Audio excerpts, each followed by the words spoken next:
Hello, welcome to the Crypto with Kash podcast, or just cast, episode number 22. I nearly said 222 then. My name is Duncan Morland. I'm wearing a pink hat because I've just got out of the shower and my hair looks weird. Maybe not as weird as this pink hat, but never mind. And I'm joined by Kashaya Bassi, who is in Iran. Hello, Kash. How are you today? I'm all good, thank you. How are you? I think I'm 3.5 hours, maybe 4 hours ahead of you. So yeah, it's like 11 in the morning here. So for you, I guess it's 2 in the afternoon. Yeah, 2:30 actually. Yeah. So what are you doing in Iran? Well, I'm just exploring actually. I'm in the capital city right now. I'm seeing some family. I'm in Tehran. Trying to explore as much of the city as possible. I always watch these vloggers on YouTube, and I get kind of jealous seeing that they've seen more of. I'm Iranian. They've seen more of my country than I have, so I've come here to try and catch up. So is your family showing you around, or are you just going around on your own and kind Yeah, of they are. They definitely are.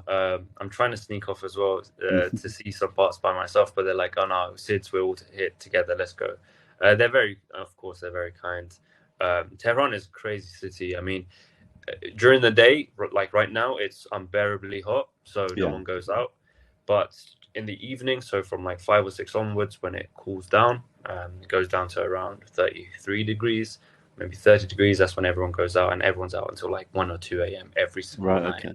So it's like a late living. Definitely, city. yeah. I mean, it's like this in a lot of Muslim countries that I visited. Like in Morocco, I think they open up at 7. They close up maybe midday for a couple hours for like a midday nap, and then they open up again until late. Same here in Britain with that week of mildly hot heat wave we had. Yeah. I mean, it makes sense. It is honestly unbearably hot during midday. Yeah. No, I remember being in Morocco and trying to go somewhere in the middle of the day was a massive mistake. It was like 100%. So what's some of the best things you've seen so far then?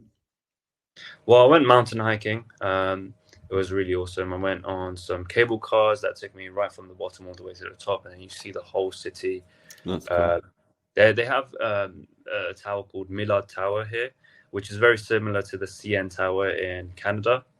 It's got this sort of rotating restaurant at the top.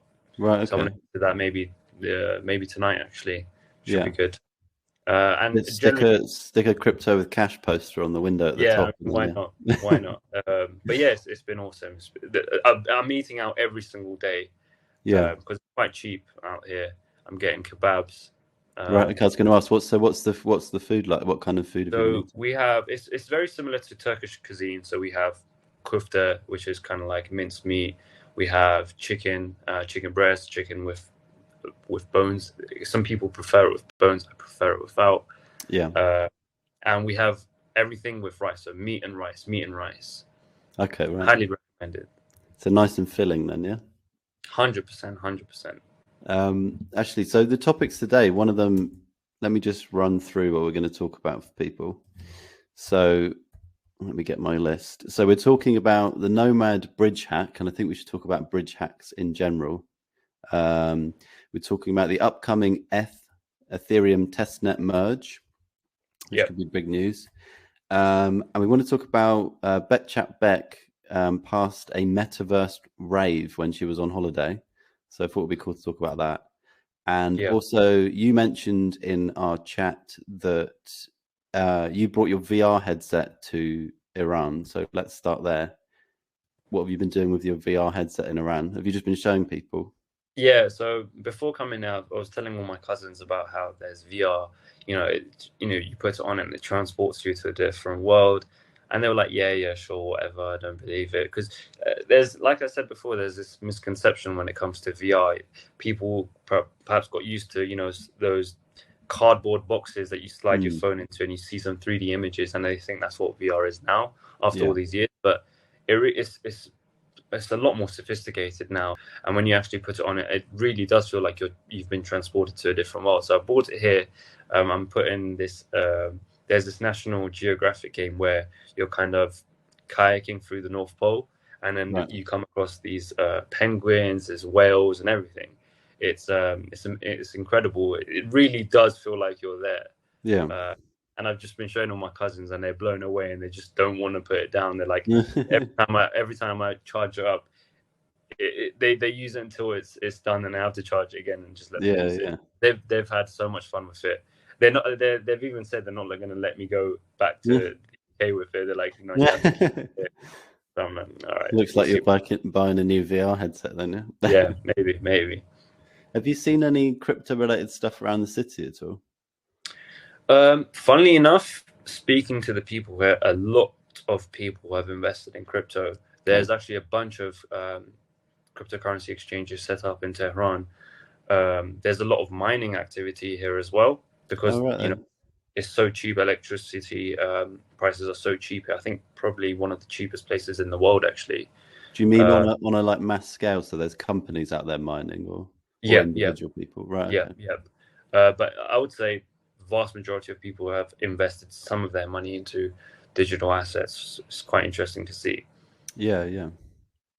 What's investment like over there in general? Like, can people invest in the stock market as easily as we can here? Yeah, they can. Again, that's another thing that a lot of people have invested in. I think over the past 2 years, a lot of people have started investing in these sort of things because they've heard other people doing it. So yeah, they definitely have invested in the stock market here as well.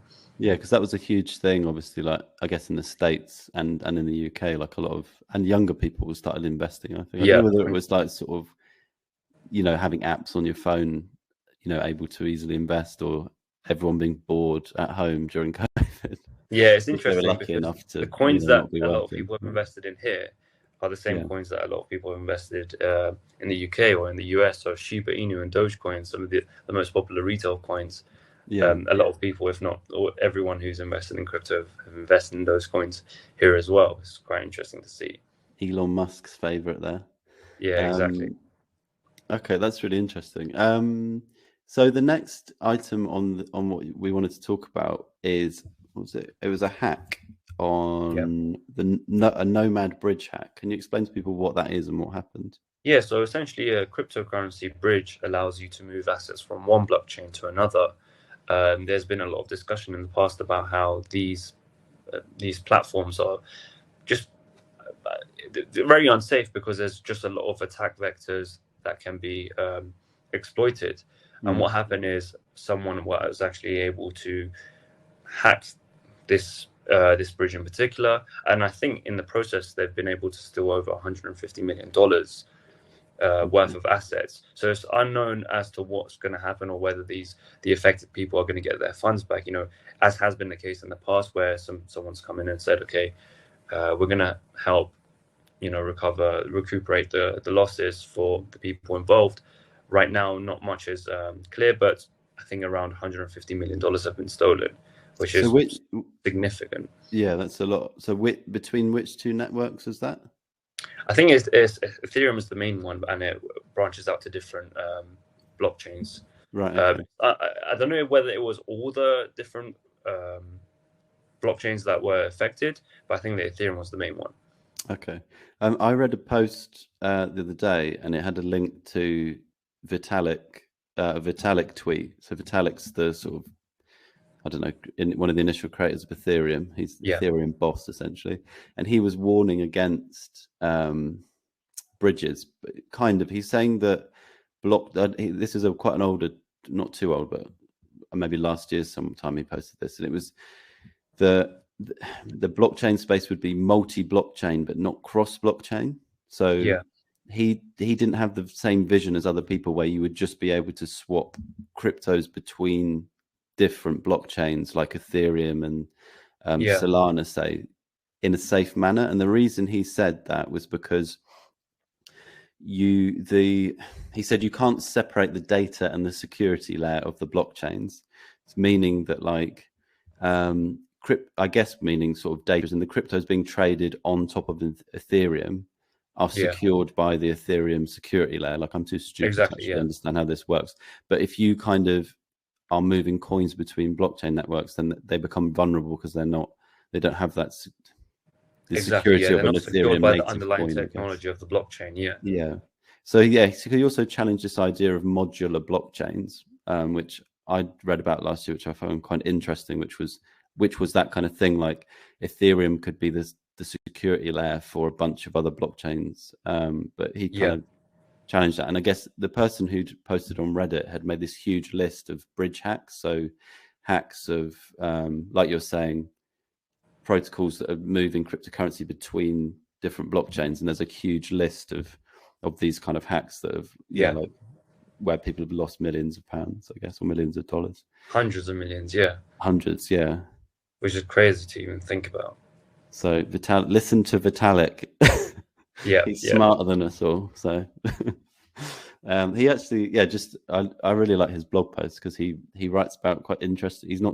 He writes about social issues and stuff like that, and tries to think about quite abstract ideas. Yeah, it's not like here's how to get rich. It's like, I mean, he's already insane. He's billion, I think, but it doesn't seem like his motivating factor anyway, which is nice.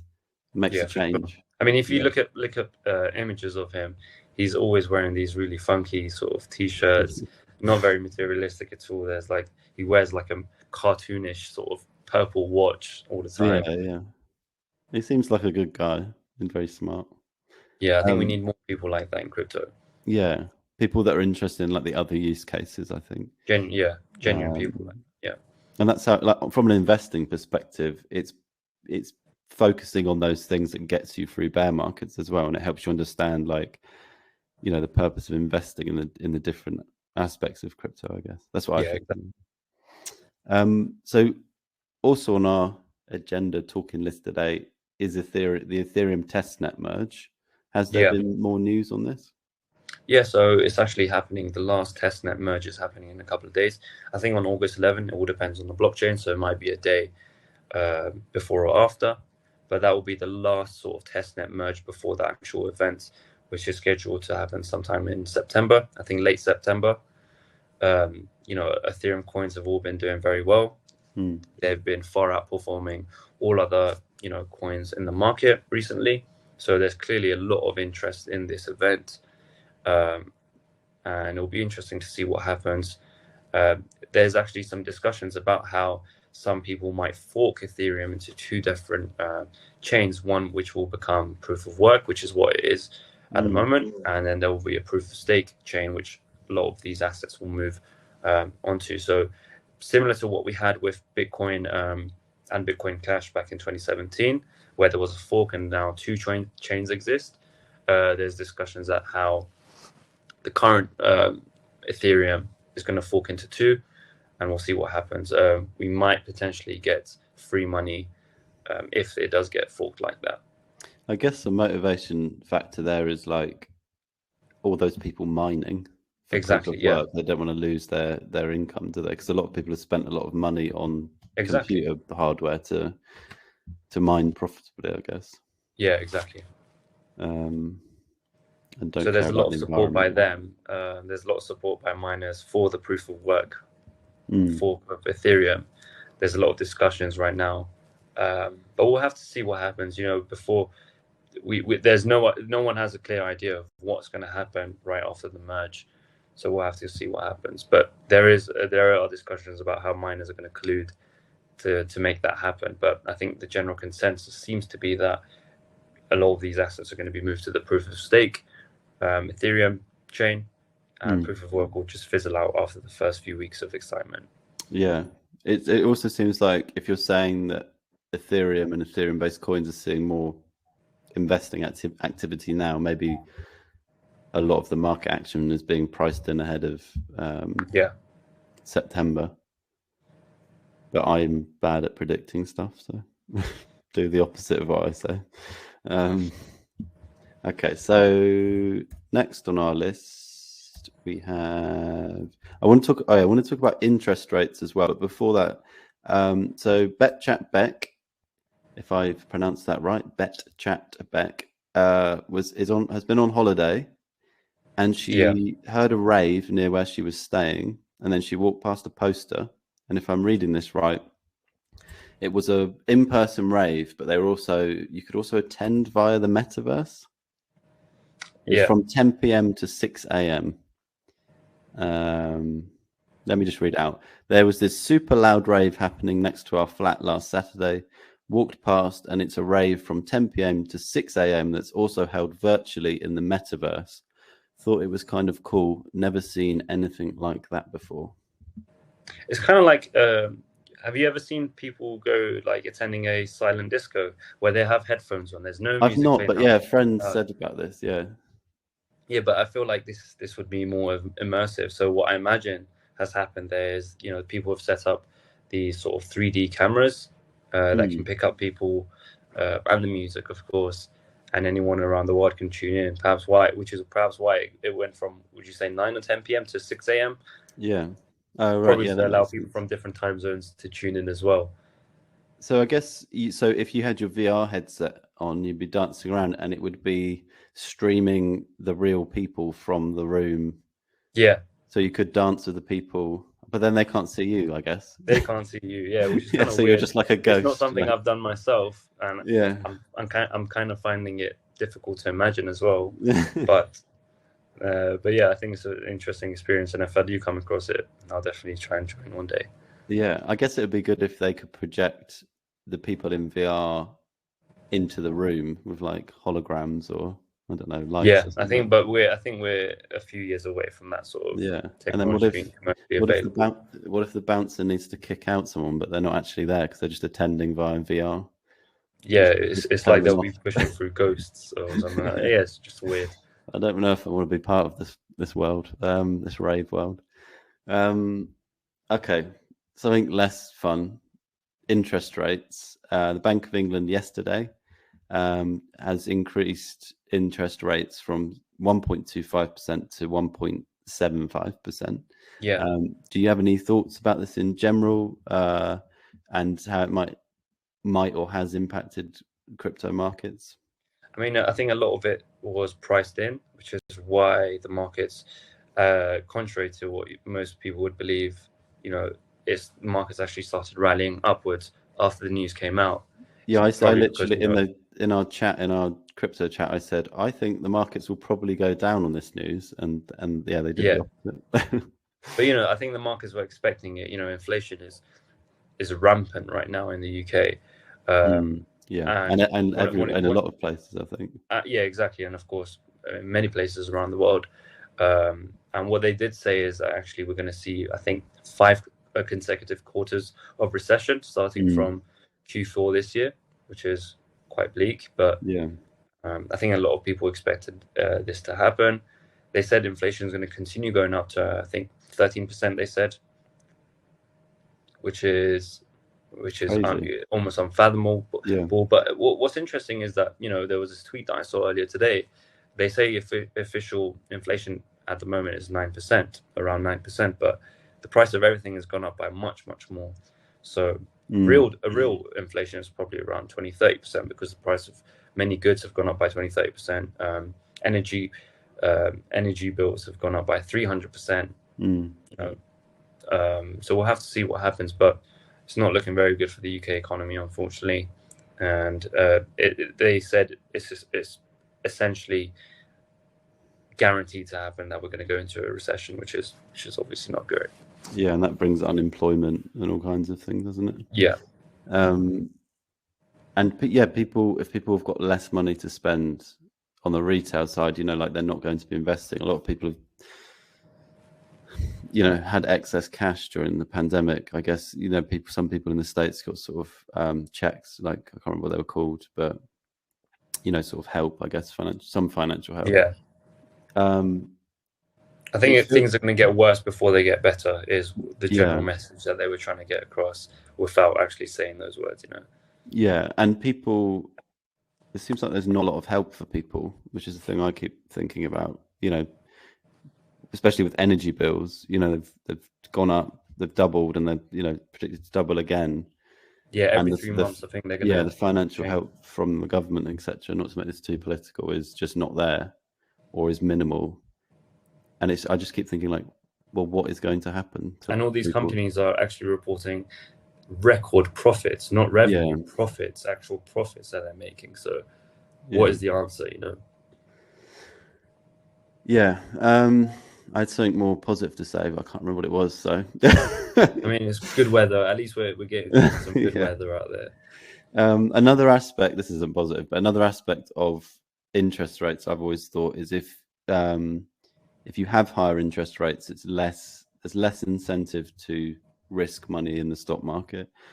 It's not really like that now, because obviously the interest rates are still way below inflation, but there is still that incentive of like, there's less risk in your bank account or somewhere else with slightly higher interest rates versus putting it in a bearish market. So that it's just more pressure, at least for the average person, I guess, not to invest, even though like if you have the money to do so, like now is the time, like we say, or dollar cost averaging in at all times, whether the market is high or low,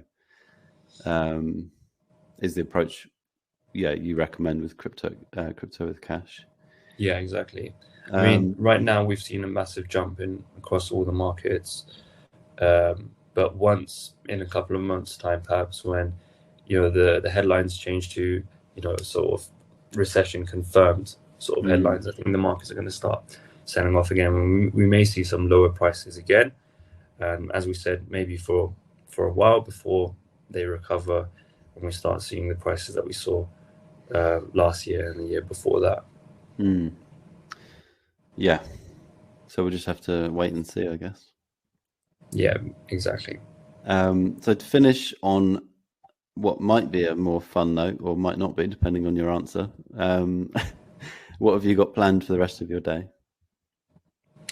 So tonight we may be going to that rotating restaurant just at the top of Miller Tower, and then after that we might go out to town. There's loads of arcades here. There's loads of different markets open, selling different things. Just trying to see what we can find and do. There's so much of the city to explore. Tehran is a huge city. I think there's over 9 or 10 million people here. I think some estimates even go all the way up to 12 million, which is absolutely huge. We're surrounded by mountains wherever you go, and there's actually mountains which are permanently covered in snow.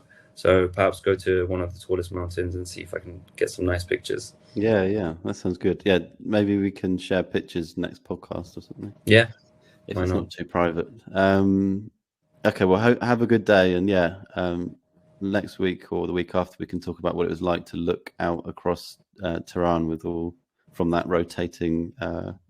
It's making me think of a rotating like kebab, like a giant rotating kebab. I don't know what it's called. Thing. Yeah, I'll see if I can send you guys some pictures. Okay. All right. Well, thank you for talking and listening to me ramble at the end there. No worries at all. Thanks for having me. And have a great day, Kash, and thank you for your time. And thank you to everyone that's been listening. As always, if you like this, we appreciate if you like and subscribe. And if you have any questions, drop them in the YouTube comments, and or topics you want us to discuss, and we can. If not, say goodbye, and we'll talk next time. Okay, goodbye. Awesome. Thank you. Take care. Bye.